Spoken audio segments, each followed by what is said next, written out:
بەنداوی دەربەندیخان پرۆژەیەک لە سەرەمەرگدا.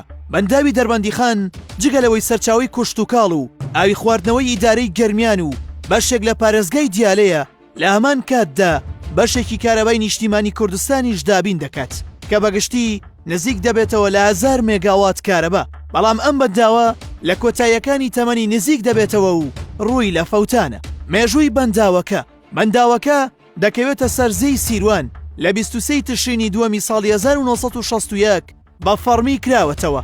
لەسەر بیرۆکەی دەستەی بنیادنانەوە لە سەردەمی مەلیک بەنداوەکە دروست کراوە. لە ساڵی 1946دا دەست بە کارکردن کراوە و چەندین لێکۆڵینەوە کراوە تا گونجاوترین شوێن دیاری بکرێت.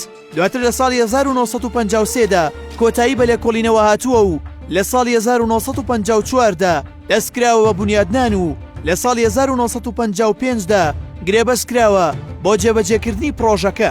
کۆمپانیای جێبەجێکاری پرۆژەکە کۆمپانیایەکی ئەمریکیە بە ناوی ئازار ئینتەرناشناڵ و هەروە چەندین کۆمپانیای تری وەک کۆمپانیای فەڕەنسی و ڕۆمانی بەشدار بوون لە جێبەجێکردنی بەشە جیاوازەکانی بەنداوەکە. پێگاتەی بەنداوەکە بەنداوی دەربەندیخان بەنداوێکی گڵ بەردینە، کرۆکی قوڕە و شانەکانی پڕکراوی بەردە و بەرزیەکەی 128 مەترە، پانیەکەی لە بنەوە 500 مەترە و لەسەرەوە 17 مەترە، درێژیەکەی بە کەناڵە زیادەکانی شیەوە 535 مەترە. توانای گلدانەوەی 3 ملیارد مەتر سێجا ئاوی هەیە. بەڵام بەوەی زۆری تەمەنی بەنداوەکەوە توانای گلدانەوەی کەم بووەتەوە بۆ 2 ملیارد مەتر سێجا. بەنداوەکە سێیەکەی کارۆ ئاوی بەرهەمهێنانی کارەبای لەسرە و 3 دەرەچەی ئاودێری لەسرە لەگەڵ 3 کەناڵی سپێڵوەی کە لە وەرزی لافاودا توانای تێپەڕاندنی ئاوە زیادەکەی هەیە.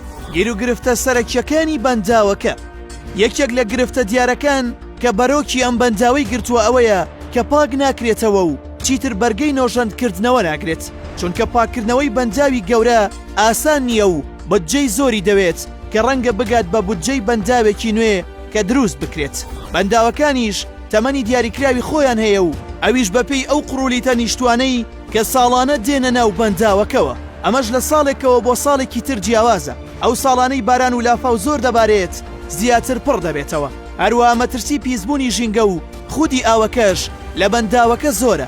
جۆری ئاوی دەربەندیخان بەوەی زیادبوونی ژمارەی دانیشتوان و چالاکی مرۆیی و شارەوانی و پاشەڕۆی کارگەکان و پەینی کیمیایی لە ناوچە کوشتوکاڵیەکانی سلێمانی و شارە زوورەوە کە دەڕژێنە ناو تانجەرۆ لەوێشەوە بۆ دەریاچەی دەربەندیخان. هەروەها چەند باربوونەوەی وشکە ساڵی لە ناوچەکەدا کاریگەری زۆری هەیە لەسەر خراپبوونی جۆری ئاوی دەریاچەی دەربەندیخان کە پێویستە لە ڕووی ژینگەییەوە ئەم لایەنە بە شێوەیەکی زانستی چارەسەر بکرێت تاکوبەر بە کارەساتە ژینگەییەکان بگیرێت. هەرێمی کوردستان خاوەنی دەیان سەرچاوی ئاوی گەورە و بچووکە، بەڵام کەمترین پرۆژەی بەنداو لە هەرێمەکەدا بنیاد نراون. ئەو پرۆژانش کە ئێستا هەن زۆربیان لە کۆتاییەکانی تەمەنیان نزیک دەبنەوە. هەر بۆیە بۆ ڕێگریکردن لە دروستبوونی قەیرانێکی گەورەی ئاو لە ناوچەکەدا لە ساڵانی داهاتوودا پێویستە بیر لە بنیادنانی بەنداوی نوێ و نوێکردنەوەی بەنداوە کۆنەکان بکرێتەوە.